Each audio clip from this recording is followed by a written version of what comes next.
깐든하다. 내수주 약진 시장 흐름이 바뀐다. 이번엔 내 차례야! 라고 얘기하듯이 오늘 건설, 뭐 전기가스, 내수주들 비교적 덜 올랐던 종목들이 투자자들의 시선이 좀 이쪽으로 옮겨지는 양상입니다. 이거 어떻게 봐야 될까요? 네, 오늘 좀 옮겨졌다고 봐야 됩니다. 네. 봐야 되고요. 일단 그동안에 그 시장 주도했던 그 종목들이 그 반도체 관련주들이죠. 삼성전자와 SK하이닉스, 그리고 이제 코로나 수혜주로 있던 종목들이죠. 물론 대표적인 그 쉘트리온 그 계열 종목들을 하고, 그리고 뭐 최근에 보면은 또 여러 가지 그 섹터에서 나오는 순환적인 흐름 자체가 좀 나왔었죠. 제지주도 뭐 잠깐 나왔었고, 그런 상황인데, 일단 중요한 것은 대형주 부분을 봤을 때 삼성전자는 SK하이닉스가 상당히 많이 올랐습니다. 많이 올랐고, 지난번에 삼성전자와 SK하이닉스가 움직일 때, 저는 이제 그 주가 본격적으로 상승하기 전에 이 구간이죠. 차트를 좀 보면서 비교하면은 상당히 좀 쉬울 것 같습니다. 차트 잠깐 보시면, 삼성전자 같은 경우가 6만 전자 하면서 6만 원권대에서 계속 보면 저항을 받고 있었습니다. 그래서 이 구간에서 제가 이제 그 지난번에 예도 클래스 나와서 반도체와 그 다음에 금융해서 아마 그런 거 제목을 해서 한번 방송을 진행한 바 있는데요. 네. 일단 시장을 주도한 것은 반도체 관련주가 주도할 거다. 물론 이제 삼성전자와 SK하이닉스 움직임 자체가 좋을 거라고 말씀드렸고, 그 당시에는 상당히 우호적으로 제가 말씀드렸죠. 추가적인 상승 가능할 때 말씀드렸는데, 지금 그동안에 이제 많이 올랐습니다. 상당히 좀 많이 올랐기 때문에 일정 부분의 숨고리 과정이 나올 수 있는 위치예요. 그죠? 그러니까 일단은 삼성전자 같은 경우에 사상 최고치가 지금 계속적으로 만들어낸 상태이고요. 그 다음에 SK하이닉스 같은 경우도 역시 마찬가지입니다. 사상 최고치를 만들어낸 그런 그 모습이 나왔죠. 그래서 최근에 SK하이닉스 무려 지금 8만 원대죠. 8만 원대에서 12만 원대까지 강한 상승이 나왔습니다. 그래서 이렇게 상승을 하면서 결국 누가 그러면 이 종목에 대해서 매수를 했는가 그런 문 자체를 본다면은 일단 외국인들이 일단 매수를 했었는데, 일단 최근 들어와서는 누가 매수하냐? 그럼 개인들이 또 이제 매수를 또 하고 있다는 것이죠. 그렇기 때문에 수급 주체 자체가 살짝 좀 변하고 있습니다. 그래서 그런 측면을 봤을 때는 이거는 이제 수급 자체가 조금 바뀌게 되면은 아무래도 개인들이 이제 지속적으로 좀 매수를 하고, 그러다면 주가의 상승 탄력이 좀 둔화될 수밖에 없겠다. 그렇게 일단 볼 수 있겠고요. 무엇보다도 이런 대형주가 이 정도 상승하면은 일정 부분 쉬어가는 것은 기본적인 흐름이라고 말씀을 드렸고요. 그리고 이제 지난번에도 제가 SK하이닉스 같은 경우에 단기적인 이런 거 추세 봤을 때, 그러니까 파동 논리상 봤을 때 5파동을 만들었다고 그랬잖아요. 그죠? 5파동, 1파동과 3파동과 5파동, 균등파가 지금 나왔습니다. 균등파가 나왔기 때문에 일단 이 정도 되면 일정 부분 쉬었다가, 그러니까 A파와 B파와 C파가 진행되는 이런 조정 자체가 나타날 가능성이 염두에 둬야 되고요. 그리고 이제 그렇다면 지금 오늘 움직였던 그 내수주들 좀 몇 가지 종목을 보도록 하겠습니다. 그 중에서 한국전력을 한번 보도록 하고요. 한국전력의 포지션을 보시면은 한국전력 같은 경우는 지금 주봉상으로 본다면은 사실상 큰 바닥이 여기 있습니다. 큰 바닥. 아주 그냥 그 2016년부터 시작해서 계속적으로 하락 추세를 보였죠. 근데 따지고 보면 말입니다. 한국전력 같은 경우는 또 원달러 환율, 워낙 그 강세의 수혜주입니다. 따지고 보면, 그죠? 그렇기 때문에, 왜냐하면은 그 전력을 생산하기 위해서는 석탄을 또 이거 쓰거나 아니면은 그 나머지 어떤 석유를 쓰거나 그렇게 해서 결국은 이제 뭐 가스를 쓰거나 해서 전력을 일단 생산해야 되는데, 그거 관련해서 보면은 그 수입 관련해 가지고는 원화 강세의 그런 그 수혜주가 되기 때문에 그런 측면에서 움직임 자세 나올 수 있겠고요. 그리고 이제 오늘 또 그런 뭐 한국전력에 대한 그 재료도 나왔습니다. 네. 다른 내용 나왔는데, 중요한 것은 뭐냐면 주가가 워낙이 많이 빠졌고요. 많이 빠졌고 이제 겨우 이제 상승을 시도하는 초기의 그런 국면으로 볼 수 있다는 것입니다. 그렇기 때문에 앞으로도 이제 한국전력 같은 종목들은 좀 이런 종목들이 이제 좀 무거운 주식이기 때문에 통통 튀는 맛은 없겠지만은, 그러나 이제 바닥은 탈피 시도가 계속 나오면서 그동안의 그 수출 관련주의 일단 그 상승 자체에 대해서 어느 정도 키 맞추기가 어느 정도는 좀 진행될 가능성이 있다. 그렇게 말씀을 드리겠고요. 그 다음에 이제 건설주 중에서 한 종목 정도 보겠습니다. 뭐 현대건설 같은 경우에 보면은 역시 그 주가가 지금 주봉상 봤을 때 상당한 그 기간 동안에 하락 조정을 보였고, 최근 같은 경우에 봤을 때도 마찬가지로 일봉상으로 본다 그러면은 결국은 37,000원 라인을 넘었었습니다. 그러니까 이제는 그동안의 조정을 보이다가 본격적인 상승 국면에 진입하는 그런 초입을 볼 수 있습니다. 이제 건설주를 대응하실 때에 이런 그 대형 건설주뿐만 아니라 중소형 건설주 같은, 오늘 그 난강토건 같은 경우 사안가 나왔는데요. 이런 난강토건이나 뭐 아니면 그 신원종합개발이나 이런 개경 건설, 이런 그 중소 건설주도 상당히 보면은 관심을 가지고 좀 볼 필요 있다. 그렇게 말씀드리고, 그리고 이제 마지막으로 건설 업종을 지금 잠깐 한번 보고 지나가겠습니다. 네. 예, 오늘 뭐 남광토건이 상한가고 막 네. 건설주들이 상승인데 이렇게 상승 지금 초입기로 보시는 그 차트의 네, 모습을 이제 설명해 주시는 것 같아요. 건설 업종을 보시면 네. 이제 주가를 볼 때에 업종 지수의 움직임을 잘 봐야 됩니다. 그래서 업종 지수를 보시면은 건설 업종이 지금 파동 논리상 볼 때에 1파가 나오고 나서 그리고 나서 실제 좀 횡보적인 조정이 나왔습니다. 조정이 나오고 나서 지금 3파동 구간에 진입하고 있거든요.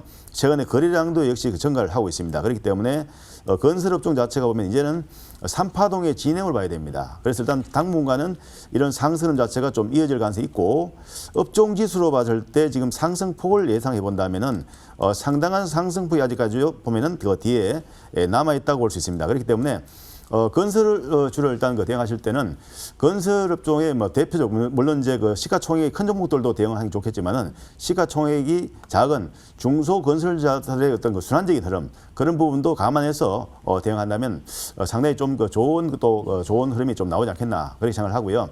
항상 우리는 주식은 많이 올라간 주식들은 팔아야 되겠죠. 그리고 이제 바닥권에 탈피하고 시세를 새로 시작한 종목들에 대해서는 매수 타임을 잘 잡는다면은 의외로 상당히 큰 수익을 낼 수 있거든요. 그래서 좀 편안하게 접근할 수 있는 것이 바로 금방 말씀드렸다시피 건설업종이나 아니면 한국전력 같은 종목들, 이 종목들은 안정적으로 우상향 당분간 할 가능성이 있다. 좀 그렇게 좀 보고 있습니다. 네, 이제 우상향으로 꿈틀거리는 그런 업종 종목을 잘 살펴볼 필요가 있는데 건설주 업종 지수를 차트로 살펴봤고요. 큰 종목들도 좋지만 작은 종목들, 작은 건설사, 중소형주 등의 순환매도 우리가 눈여겨볼 필요가 있겠네요. 네, 네. 오늘 뭐 한국전력, 건설주, 수출주, 내수주의 키 맞추기에 관련해 어떠한 의미를 찾아볼 수 있을까 알아봅니다. 김기수 전문가님의 의견은 어떠세요? 자, 이제 우리가 발빠르게 전부 다 이 투자가분들이 이쪽 섹터 저쪽 섹터를 다 매매할 수 있다면 얼마나 좋겠습니까? 투자 자금의 현실적인 한계도 있고 또 하루 종일 시세를 바라볼 수 없는 이 한계도 있는 부분이죠. 지금 종합주가 지수가 2,750포인트 근처에 있고 코스닥 지수가 920포인트 근처에 있는데 사상 최고치를 경신하는 지수에도 불구하고 여러분들의 계좌는 그렇게 이 지수를 커버하기가 쉽지 않을 겁니다. 그 이야기는 뭐냐면 전체적인 섹터가 같이 이쪽 저쪽으로 해서 업종 간 그리고 종목 간 순환매가 엄청나게 빠르기 때문입니다. 여러분들이 삼성전자 하이닉스 좋다고 그래서 고점에 샀을 경우에 또 다른 쪽 섹터가 움직이고 하는 과정들이 전개되고 또 다른 섹터로 또 유치 이동을 하면 이 삼성전자 하이닉스가 또 쉬었다가 다시 올라가는 그런 형태의 움직임이 전개가 되는 거거든요. 확실히 하셔야 됩니다. 내 성향 부분과 내 흐름을 어떻게 갖고 갈 거냐 하는 부분을 여러분들이 확실히 할 필요가 있다라는 부분이고 그런 가운데 환율적 부분을 한번 여러분들과 한번 체크해 보도록 하겠습니다. 자, 그동안 외국인의 매수세가 들어왔었던 부분 제가 도표 하나 올려드리는 환율 차트 한번 올려주시죠.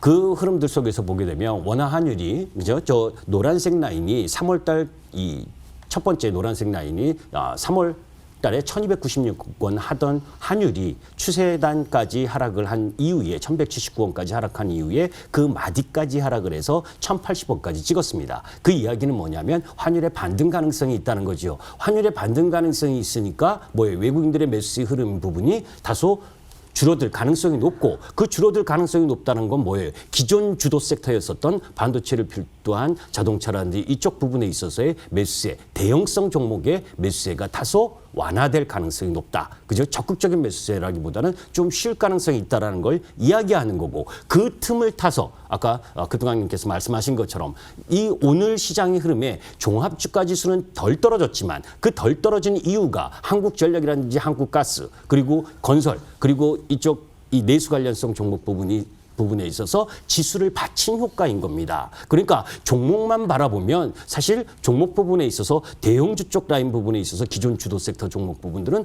조정을 받는 흐름을 지금 보이려고 하는 거고 그 반대 철저하게 소외됐었던 종목 부분들 그 속에서 여러분들 현대 로템이라든지 현대 엘리베이터 그러니까 아직 관심도 없는 쪽 라인이잖아요. 그죠? 그런 쪽 부분들이 상승하는 흐름들을 갖고 왔다는 것은 시장이 단기적으로 그쪽으로 조금 바뀔 가능성이 있다라고 하는 부분입니다. 그런데 그렇게 발빠른 매매를 할 수 있는 투자가가 아니라면 그 역시 그죠? 쫓아가게 되면 힘든 상황이 전개될 수 있다. 표 하나만 더 보도록 하겠습니다. 업종 및 중소기업 손익분기점 환율 비교 부분입니다. 우리 시장에 있어서 국내 수출 기업의 손익분기 환율은 1,052원입니다. 전체적인 대형성 종목까지 합쳐서. 그런데 수출 중소기업의 손익분기 환율은 벌써 1,118원 하회했습니다. 이 이야기는 뭐냐면 수출 중소기업이 그렇게 어려운 환경, 그죠? 4, 4분기 실적이 내년 2월 발표될 텐데 그때 실적이 다소 둔화될 가능성이 있다는 거죠. 이런 부분들 때문에 상대적으로 코스피 대형성 종목 부분들이 강세를 보였고 코스닥 중소형주 부분들이 약세를 보였었는데 반대로 아까 환율 부분에서 일정 정도 리바운딩이 나올 수 있다라고 한 부분 7개월 연속 환율이 하락을 했었기 때문에 되돌림 과정 이 부분 때문에 수출 대형주들이 다소 쉬는 과정 속에서 중소형주와 그리고 철저하게 소외됐었던 섹터 종목군이 일정 정도 리바운드하는 흐름들이 전개될 가능성이 높다. 그런데 그 부분은 주도 섹터가 아닙니다. 그렇기 때문에 바닥권에 있다라고 하는 부분은 이 코로나나 백신과 관련돼서 일정 정도 회복 기대감 이런 부분들 때문에 반등 흐름이 키높이 맞추는 과정을 전개할 수 있는데 다시 또 여러분들이 주도 섹터를 놓고 그쪽으로 가게 되면 정말 주도 섹터가 조정을 받고 다시 올라갈 때는 묶여 있을 가능성도 있다는 거예요. 그래서 여러분들이 조금 조정을 받더라도 주도 섹터를 공략할 건지 아니면 주도 섹터를 놔두고 이제 일정 정도 지분을 놔두고 아주 조그만 부분만 그죠? 이런 순환 흐름에 동참을 하셔야 하는 그런 정도지 직장인이라든지 그리고 그 속에 이게 당일 시세를 보기 어려우신 분들이 그런 순환매까지 쫓으려고 하면 그건 욕심입니다. 그런 부분을 염두에 두고 투자 전략을 짤 필요가 있다. 이런 말씀드립니다. 네, 이런 순환매를 잘 타기는 쉽지 않죠. 특히 뭐 직장인분들이나 전업 투자자들이 아니라면 이렇게 발빠른 분들이 아니라면 괜히 이 핑퐁핑퐁에 뒷걸음질만 치는 셈이 될 수 있기 때문에 그거 좀 조심하자라고 했는데 많은 분들께서 또 궁금해하는 부분들이 이제 그 외국인들이 많이 매수했던 그 업종들이 아무래도 한국을 좀 대표하는 섹터들이었을 거 아니에요. 뭐 기술 쪽, 반도체, 2차 전지, 자동차. 근데 이들의 고점 징후를 보면 이제 외국인들의 매수가 좀 바뀌는 것이냐. 근데 요새 내수주가 오르는 걸 보면 외국인의 입맛과는 좀 맞지 않는다라는 생각도 드는데 이런 랠리의 수급 주체가 바뀌는 시도인가요? 그러니까 외국인의 주도 시장의 흐름이 좀 바뀌는 건가요? 오늘 실제적으로 외국인들이 뭘 샀냐면 한국전력을 샀거든요. 한국전력을 샀고 그리고 건설주도 샀습니다. 그렇기 때문에 물론 다 그렇진 않지만 건설 업종 대표주하고 한국전력 같은 경우도 외국인이 매수를 했는데 외국인들이 최근에 일단 매수하는 종목 자체는 일단은 그동안에 좀 시장에서 좀 소외됐다기보다는 어떤 재료가 있다고 봐야 되죠. 하나하나의 그런 거 재료 또는 내지는 주가의 저평가에 대한 부분에 대해서 베팅하는 것이고요. 이제 이렇게 생각하시면 되시겠습니다. 이 삼성전자하고 SK하이닉스만 좋아지는 것은 아니고 국내에 보면 내수 관련 종목들도 역시 좋아질 수 있거든요. 경기가 살아나게 되면. 그렇기 때문에 그런 측면에서 어느 정도 키 맞추기 장치는 나올 수 있겠고요. 물론 전체적인 그 시장 흐름 자체가 대세 상승이 갈 때는 당연히 그 선도에는 삼성전자나 SK하이닉스 같은 종목들이 선도에 갔을 수 있겠는데요. 다만 이제 그 과정 속에서 키 맞추기 과정 그런 흐름이 나올 수 있겠고 또 하나 지금 생각한다는 게 뭐냐면은 지금 이제 12월을 마무리하고 2021년도를 준비해야 된다고 말씀드렸는데 지금이 뭐냐면은 이제는 2021년도에 그러면 새해 접어들게 되면 어떻게 되냐면은 대형주들은 조금 시장에서 좀 어느 정도 좀 쉬어가는 흐름이 나올 가능성이 있고요.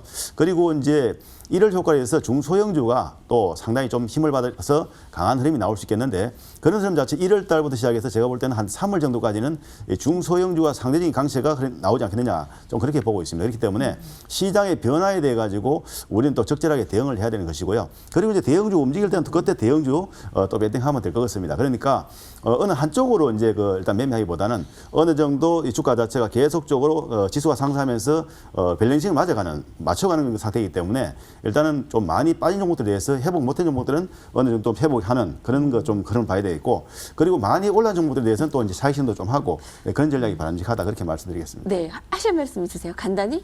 예. 네, 아니, 자, 네. 이제 주도 섹터는 너무너무 좋은 영업이익과 힘인데 가격이 너무 빨리 올라왔기 때문에 속도 조절인 거고요. 내수주는 소외를 받았기 때문에 일정 정도 올라갈 텐데 지난달 통계청에서 2020년 3, 4분기 통계 조사를 했거든요. 그 부분을 보게 되면 의류 신발이 마이너스 13%.